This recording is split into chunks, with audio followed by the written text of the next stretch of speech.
Dear students, good morning. How are you? I hope you are all good, feeling happy. प्यारे बच्चों, नमस्ते, आदाब, नमस्कार। आप कैसे हैं? मैं उम्मीद करता हूं कि आप तमाम ठीक होंगे और खुश होंगे। As you know that yesterday evening 8 p.m. our Prime Minister of India addressed nation and gave signal of lockdown 4.0। जैसे आपको पता है कि पिछले शाम को हमारे प्राइम मिनिस्टर साहब ने नेशन यानी कौम को खिताब किया था, जिसमें उन्होंने ये इशारा दे दिया है कि लॉकडाउन 4 भी होना है। It is clear that lockdown में be extended from 17th of this month and may be with less restrictions। तो ये पक्का हो गया है कि अब लॉकडाउन जो है वो 17 के बाद भी बढ़ेगा, लेकिन उसमें जो रिस्ट्रिक्शंस हैं हो सकता है वो कम होंगी। Dear students, as our educational institution will remain closed up to 30th of this month। तो ये हमें ये भी पता है कि इस महीने की 30 तारीख तक तो हमारे स्कूल जो हैं वो बंद ही रहने हैं। Dear students, but you have no tension regarding your education. लेकिन आपको अपनी पढ़ाई के बारे में कोई चिंता करने की जरूरत नहीं है। As I everyday appreciate the role of our directorate for making such arrangements of online education for our students. तो मैं डेली हर रोज अपने डायरेक्टोरेट का बहुत वो शुक्रगुजार करता हूँ। ये जो ऑनलाइन सिस्टम है इन्होंने एजुकेशन का शुरू किया हुआ। This online education is not only beneficial for our students but also for teachers to.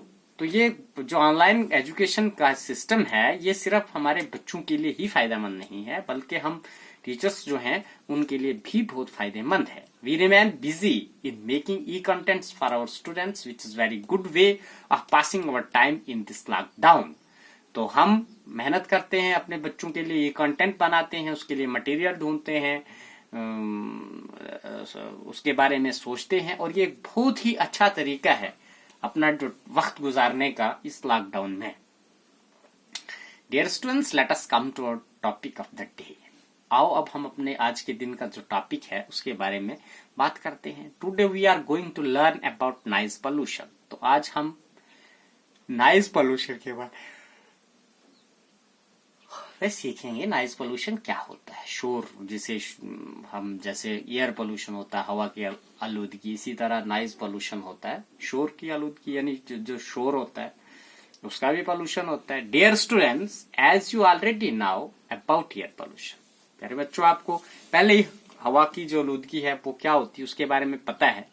Presence of unwanted gases and particles in air is called air pollution. हवा में जो ऐसी गैसें जिनकी हमें जरूरत नहीं होती है, या ऐसे पार्टिकल्स, ऐसे कण जिनकी हमें जरूरत नहीं होती है, वो क्या करते हैं? हवा को गंदा करते हैं, आलूदा करते हैं, उसे हम एयर पोल्यूशन कहते हैं। अगर हवा में उस चीज की प्रेजेंस हो, उसकी चीज की मौजूदगी हो, हवा में ऐसी गैसेस की मौजूदगी या ऐसे पार्टिकल्स की मौजूदगी जो अनवांटेड हैं, जिन्हें हम चाहते नहीं हैं, तो उसे हम क्या बोलते हैं? Air pollution. Similarly the presence of excessive और unwanted sounds in the environment is called noise pollution. तो इसी तरह ज्यादा या जिन साउंड्स को हम चाहते नहीं, जिस आवाज को हम चाहते नहीं है, वो हमारे एनवायरनमेंट में हो, तो वो हमें उसे हम नॉइज पोल्यूशन कहते हैं।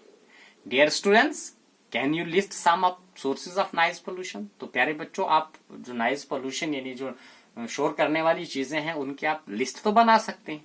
जैसे सबसे बड़े कॉज क्या है? The major cause of air pollution is sound of vehicles, explosion including bursting of crackers, machines, loud speakers extra.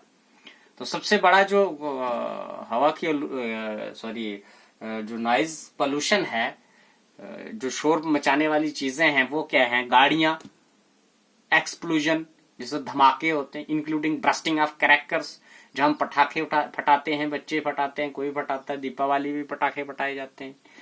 Machines, loud speakers, मशीनें चलती हैं, लाउड स्पीकर बजते हैं।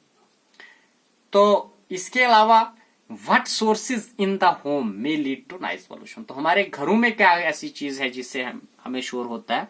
तो उसमें हमारा आ गया टेलीविजन, ठीक है, and transistors, radio at high volume. उसमें हम टेलीविजन किसी ने जोर से लगाया हो, रेडियो जोर से उसका वॉल्यूम साउंड रखी हो। Some kitchen appliances, desert cooler, air conditioner, all contributes to noise pollution, construction works, factories extra. तो उसके अलावा हमारे जो किचन में चीजें होती हैं, कूलर हो गया, एयर कंडीशनर, एसी वगैरह जितने भी होते हैं, ये भी हवा की आलूदगी करते हैं। इसके अलावा अगर मोहल्ले में कोई कंस्ट्रक्शन वर्क लगा हुआ है, कोई थोड़ा चला रहा है, कोई आरी चला रहा है, फैक्ट्री कोई हो नजदीक, तो that is also the cause of noise pollution. तो I hope you may understand what is noise pollution. अपने नॉइज पोल्यूशन के बारे में आपको समझ आ गया होगा। Dear students, kindly see page number 57 of your text book to read it clearly. अगर आप इसको और क्लियरली पढ़ना चाहते हैं तो जब आप मेरी वीडियो देखते हैं तो प्लीज आप जो पेज नंबर में बताया होता है उसको भी आप खोल के अपनी जो टेक्स्ट बुक है जो सरकार की तरफ से आपको फ्री दी गई है, वो जब स्कूल खुले थे हम लोग अपने हाथों से आपको बुक्स बांट के आए हैं, तो उस पे आप देख सकते हैं और साथ साथ आप उस पेज को भी पढ़ा करें और आप इसको अच्छे तरीके से समझ सकते हैं। Please stay home, stay safe. Okay, thanks, be happy, leave happy.